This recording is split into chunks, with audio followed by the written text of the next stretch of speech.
hoping it's not a trashed motor. We're gonna need 22 buckets. Remember we said we didn't see any metal? Oh man. So at this point, holy smokes. Oh wow, there's a massive leak.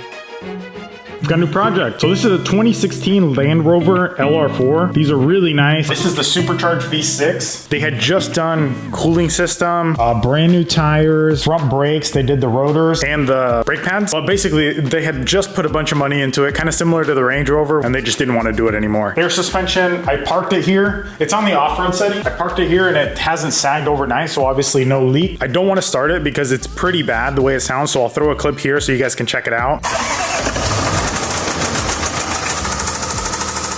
I looked it over a little bit yesterday. So when the issue happened, we were driving back home from a friend's house or something, and this thing just died. So it was running fine, no noise, no nothing. And then they started it back up, and that's when that really loud ticking sound or tapping sound, that sounds, it does sound like a rod knock to me too, which I'm hoping that's not the case because I really don't want to rip this thing out. They looked up on the forums and stuff, so they started replacing parts and things here and there, and they just finally said, we're done. So let's go ahead and run a diagnostics on it. So we'll plug this in.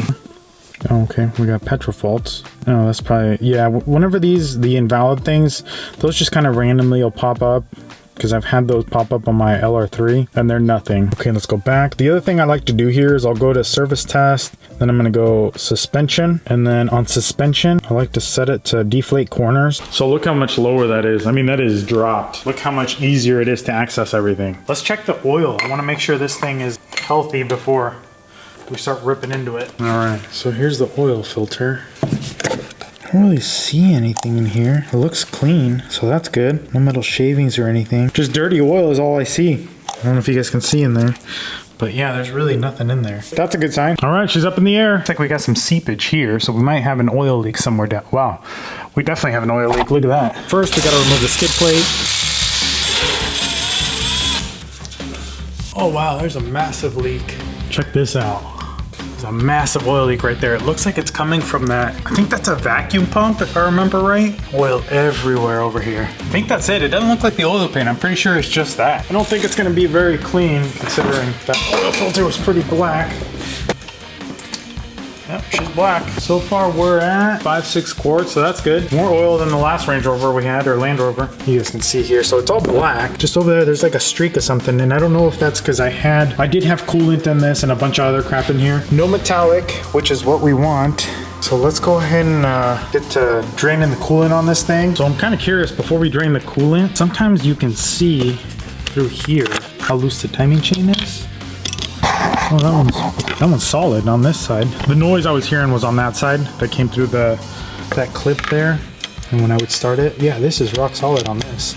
For context, these Land Rover engines, the chains run right underneath the valve cover here, and you can see when you open the oil fill cap, you can see the chain. So if you could push on it, usually you can see if there's a little bit of slop or not. Okay, well, I guess maybe we're gonna just have some tensioner damage or something over there on that side. I'm not sure. I was hoping we'd learn a little bit more just from that, but it's tight on that side, and it wasn't noisy on this side of the engine. It was only on that side. Next, it was time to remove the cover so we could get to the bottom hoses of the radiator. Go.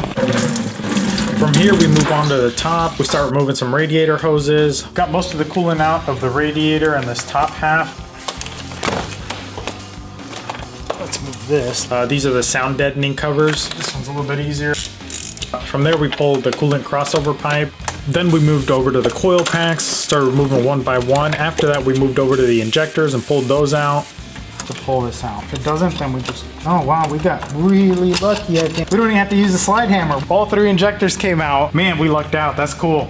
No way, all the injectors came out again. We are for sure gonna clean these. We'll reseal them and everything, get new seals on there. All right, next thing we're gonna do is remove the supercharger. All right, here we go. Overall, I mean, it looks pretty clean in here. Supercharger looks pretty good. There's a little bit of play on this snout, but we're gonna swap out this coupler here. Well, let's get these 10 millimeters out and then we'll pull the supercharger off, see what it looks like in there.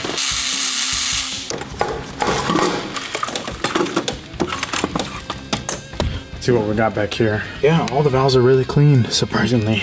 we still got to get this thing in time. So let's go ahead and pull the valve cover and see what kind of damage we got. I think the right side's gonna be fine. It's the left side that was making all the noise. I thought it was a rod knock at first, but it's not, I don't think anyways, because it's way up on the top and I can actually feel it. It's kind of weird. But anyways, let's get the valve cover off and we'll find out here in a sec.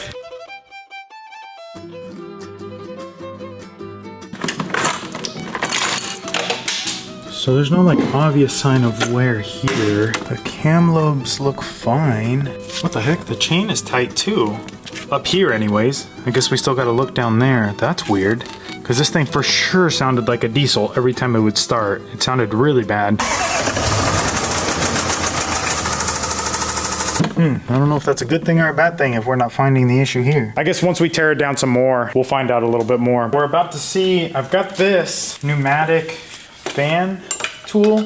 Never tried a pneumatic one. We'll see how well this thing does.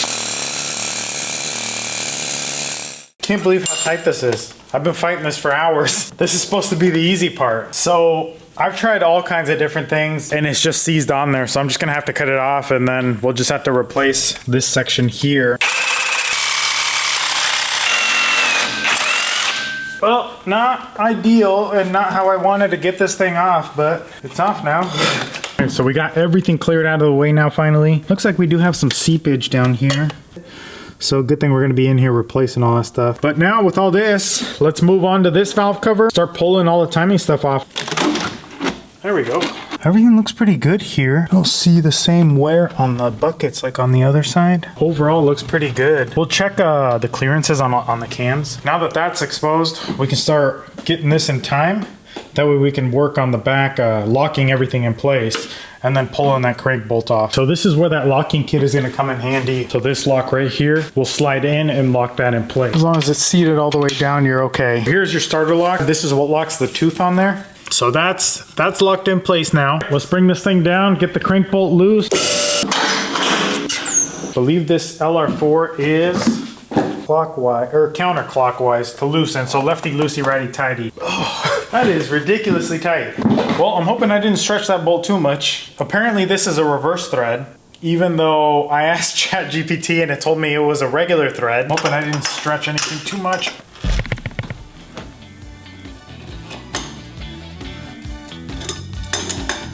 We're finally at the timing cover here. Moment of truth. Let's see what we've got behind this timing cover. Oh yeah, there's nothing going on here. What the heck? Oh yeah, here we go. So it is loose on the non-tensioner side. Yeah, these are really tight on this side. I've seen a lot more, so I'm surprised it's that noisy.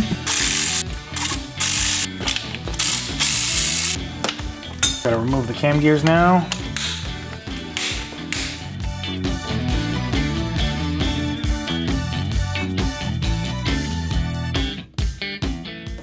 Here's our cam.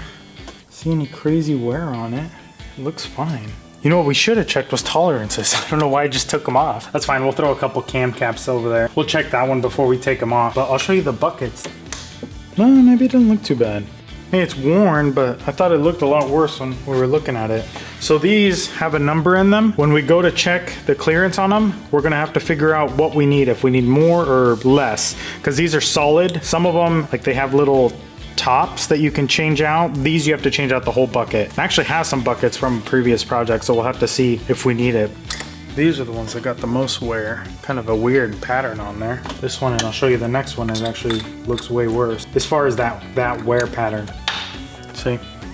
So it must be smacking. It feels fine, like it's pretty smooth, just the coating on it is gone. We need to check with a feeler gauge to see what the clearances are on all these. Let's see what's in here. A little bit of friction. We're at 11 thousandths or 0.279 millimeter, so we're going to go to 12 thousandths and see if that one goes in. Here's 12 thousandths. And that one is not going in. So 0.279 is our measurement for these two front valves on the exhaust. We'll write that down. So those buckets are a certain size, but obviously they're worn. So we need to figure out what size the actual bucket is to measure the buckets to see what the actual size is, compare it to the size we have now. And then we can deduct and figure out which bucket we need, assuming they're not in spec. So our intake valve clearance, cold, which is we should be between 0.18 to 0.22. Front to back, we're at 254, so that's out of spec. 0.22, 0.229 technically out of spec or at the very max. So we want to be ideally between 18 and 22. So we'd want to be at 0.20 for the valve to have one way or the other some movement. 0.254 out of spec, 0.254 out of spec, 0.254. Holy smokes, 0.2. We're gonna need 22 buckets, literally replacing all of them. The only ones that are within good amount of spec are these guys here. I'm not sure why that would be. That's kind of weird that they're all way out of spec. Obviously it was noisy. The bulk of the noise was on this side here, the passenger side, even though these are pretty much the same out of spec as well. I guess next thing to do is we'll pull all the cams, we'll pull the filters, take a look at them, pull all the buckets and measure them. We'll just keep them in order. That way we know which bucket is where and we can do some math and figure out what we need to order.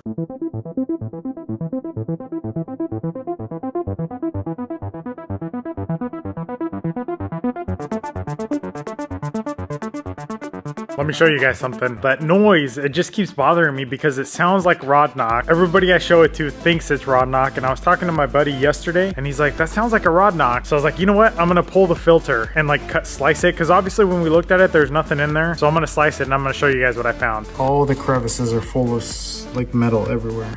It's small enough that I'm hoping we could still salvage. Like the crank is fine. Hopefully the block is fine. I'm gonna see if we can do it from underneath. I don't know if that's the case with these. From my understanding is you have to pull the engine. I think we'll take the oil cooler out right here and that'll expose the crank. And I'm hoping we can see something from there. There we go. Oh man, you guys might not be able to tell, but that is pretty shiny. There's just too much stuff in the way. It's so tight in here. If you look here, we've got the diff right here, front diff crossing through. The pan, in order to lower it, I mean, you've got bolts over here, but it stretches way the heck out there. The other thing is the pan, the rear main seal, I believe, attaches to the pan. We'll rip apart all these connections and see about pulling the motor. I think that's the only way. Just there's too much metal debris to actually slam it back together and hope that it's okay. I've looked as much as I can, and actually I looked inside the block and it doesn't look good at all. So I'm hoping it's not a trashed motor, but I'll show you a clip I took of inside the block. I have a little bore scope camera. The manual says in order to pull the motor, we have to get the body off. I don't want to do that because I have to disconnect the AC lines and all that stuff. I'm going to see if we can pull it from the top. I've got the front bumper off. I think what we'll try to do is remove the exhaust. That'll give us some clearance here to get up to the transmission bolts and some of these brackets here. Then we got to remove this thing here.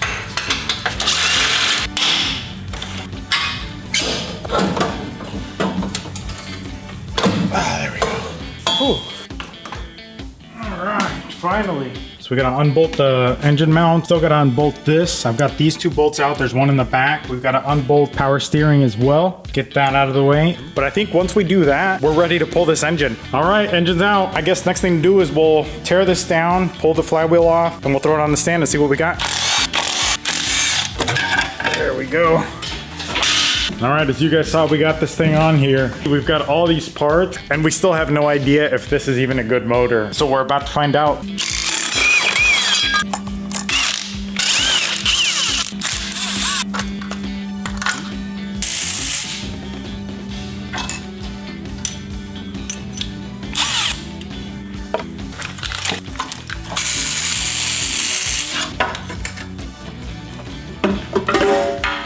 Pan looks pretty good, surprisingly. No real big chunks or anything that I can see anyways. I'll have to look at the pickup tube. The cam here looks pretty good too. Doesn't look like it has really anywhere.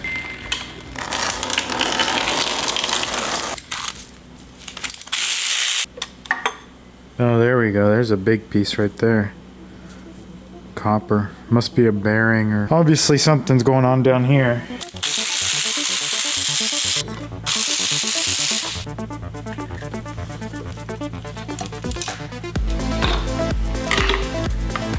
Finally here. I don't know if you guys remember, but on the bore scope, I thought we had chunks missing, but it looks like they're drained back, so we're good there. So my understanding here is they can't have movement this way, but they can this way. There's no movement there. No movement there. This one's pretty black. There's our noise. Holy smokes. Look at that. Look at that. It spun it. The seam is right here. Obviously that's supposed to be down there. Here. It looks like, I don't even think the bearing is in there anymore. So let's go ahead and pull this off real quick and take a look. Oh, that one came off really easy. I guess there's no tension there. Oh, wow. Look at that. That is gone. Holy smokes. I think we might have got hosed. This is what's left of that bearing. It is gone. Look at that. So I put these two back in with a bunch of assembly lube just to rotate the crank so we can take a look at everything. These feel fine. Figure they're worth checking. We're gonna replace them anyways, assuming this crank is salvageable, assuming this thing's rebuildable. I'm not really sure what I'm gonna do at this point. So that one looks fine. No crazy wear. The crankshaft looks good. I don't know what happened back here, if it just got starved for oil or what. Yeah, that looks good. Oh, this one's definitely more worn. No copper yet, but you can see something got in there. Might be hard to tell, but there's scratches, so some metal got in there. And like I said, I don't even know if this crank is salvageable, but I'm gonna try to take care of it, just in case it is. Yeah, that one's got same scoring right there.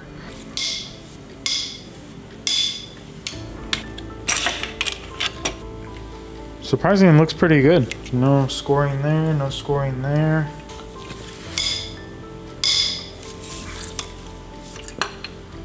Crank looks good. Bearing looks pretty good.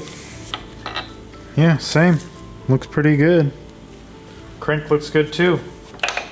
Looks good. I'm not sure why that would have failed. I mean, other than the furthest one's back, so they might have been starved for oil.